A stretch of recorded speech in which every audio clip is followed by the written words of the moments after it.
Alors mes chers amis, vous savez que depuis la période du 17 Tammuz, il y a principalement deux interdictions qui vont nous concerner.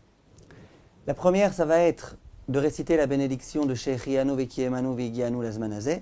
On va en parler tout de suite. Et la seconde, c'est d'écouter de la musique. Après les Ashkenazim, il y a une autre interdiction qui va commencer déjà à ce moment-là, c'est celle de ne pas se couper les cheveux, de ne pas se raser. Mais aujourd'hui, on va parler de Shechianu Vekiemanu. Vous savez que cette période-là, c'est une période de châtiment. C'est une période durant laquelle nous avons perdu le Beth Amikdash, durant laquelle le peuple juif a énormément souffert. Et donc, il ne convient pas, durant cette période, de réciter la bénédiction de Shechianu. Pourquoi ? Quelle est la traduction de cette bénédiction ?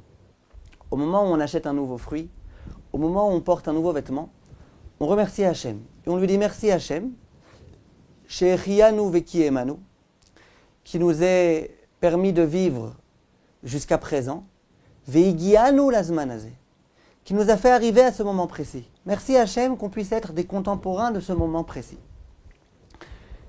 Remercier Hachem de nous avoir permis de vivre un jour joyeux, et pas de problème. Mais dire à Hachem merci de m'avoir fait accéder à ce jour-là, qui est un jour de châtiment, la période de deuil, la période des 3 semaines, ça, c'est pas convenable de le dire à ce moment-là. Voilà pourquoi, pendant cette période-là, on ne porte pas un nouveau vêtement, on ne mange pas un nouveau fruit, pour ne pas avoir besoin de réciter la bracha de Shechianu. Durant les Shabbatot de cette période-là, un certain nombre de décisionnaires se montrent beaucoup plus indulgents et disent qu'en l'honneur de Shabbat, on peut réciter cette bénédiction. Même d'après ces décisionnaires-là qui autorisent, c'est jusqu'à Rosh Chodesh Av.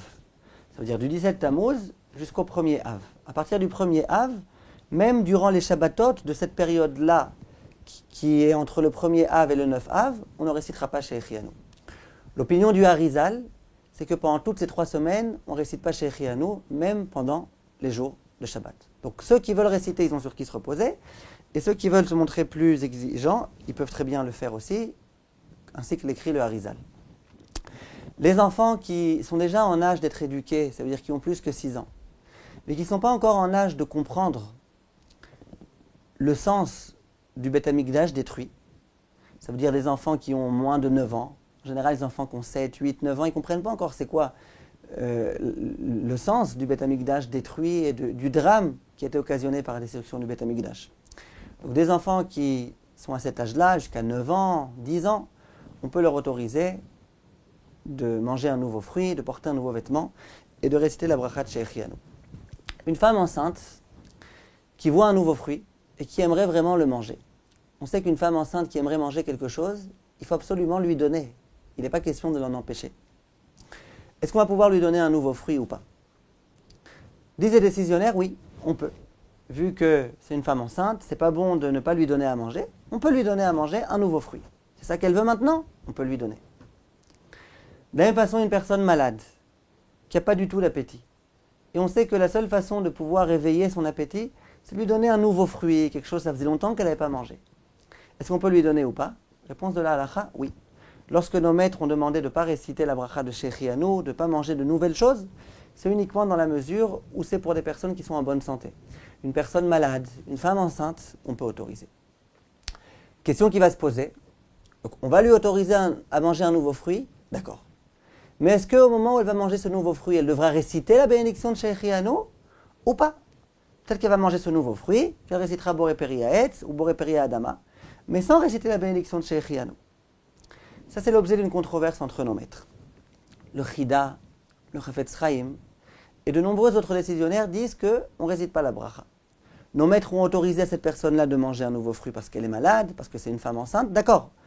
Mais sans réciter Shechianu. On ne souhaite pas réciter Shechianu pendant cette période-là. Le Rav Ovadia, lui, n'est pas d'accord avec ça. Et il dit que si on a autorisé à cette personne-là de manger un nouveau fruit, eh bien, de facto, on lui autorise aussi à réciter la bénédiction de Shechianu. Quelle est la preuve du Rav Ovadia ? Il dit, imaginez qu'il y a un fruit que je trouve sur le marché maintenant pendant ces 3 semaines, et je sais très bien que d'ici la fin des 3 semaines, je ne le trouverai plus sur le marché, ce fruit. Et donc, je risque de rater la possibilité de réciter Shechianu. Puisque maintenant, je n'ai pas le droit, je suis pendant les 3 semaines. Et après les 3 semaines, je ne le verrai plus, ce fruit. Que faire? Eh bien, disent les décisionnaires que, étant donné que je n'ai pas envie de rater la magnifique occasion de réciter la bracha de Shechianu, eh bien, je peux, pendant cette période-là, pendant ces 3 semaines-là, acheter ce nouveau fruit et réciter Shechianu. Pourquoi? Sinon, c'est une perte énorme. Perdre la possibilité de réciter Shechianu sur un nouveau fruit. Dit le Rav Ovadia, là pareil, si cette femme enceinte, ou si cette personne malade, elle va manger ce nouveau fruit pour une première fois, sans réciter la bracha, quand dans 3 semaines, elle remangera ce nouveau fruit, elle pourra à ce moment-là réciter la bracha ou pas de Shechianu? Elle ne pourra pas. Elle s'est déjà habituée à ce fruit, c'est déjà plus un nouveau fruit. Donc elle va perdre la bracha de Shechianu. Si elle perd la bracha de Shechianu, on vient de dire que pour ne pas perdre la bracha de Shechianu, on a le droit de réciter cette bracha pendant les 3 semaines. Donc, dit le Rav Ovadia, pendant les 3 semaines, une personne à laquelle on autorisera de manger un nouveau fruit, on lui autorisera aussi de réciter la bracha de Shechianu. La bracha du Gomel, on a le droit de la réciter. Une personne qui a fait un voyage, qui a pris l'avion, qui a besoin de réciter la bénédiction de Hagomel. Disent les décisionnaires que cette personne-là peut réciter la bracha pendant cette période-là. Pourquoi? Aucun rapport.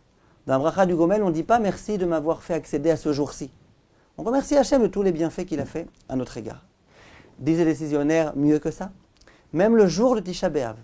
Si le jour de Tisha B'Av, on m'appelle à la Torah, et que je devais réciter la Gomel pour une raison ou pour une autre, et que je sais que si je ne récite pas maintenant, ensuite il va y avoir beaucoup de temps qui va s'écouler jusque la prochaine fois où j'aurai l'occasion de monter à la Torah et de réciter le Gomel. Ou alors, si par exemple, la raison pour laquelle je dois réciter le Gomel, elle s'est produite il y a moins de 3 jours. Et si j'attends après Tisha B'Av, il y aura plus que 3 jours qui se seront écoulés.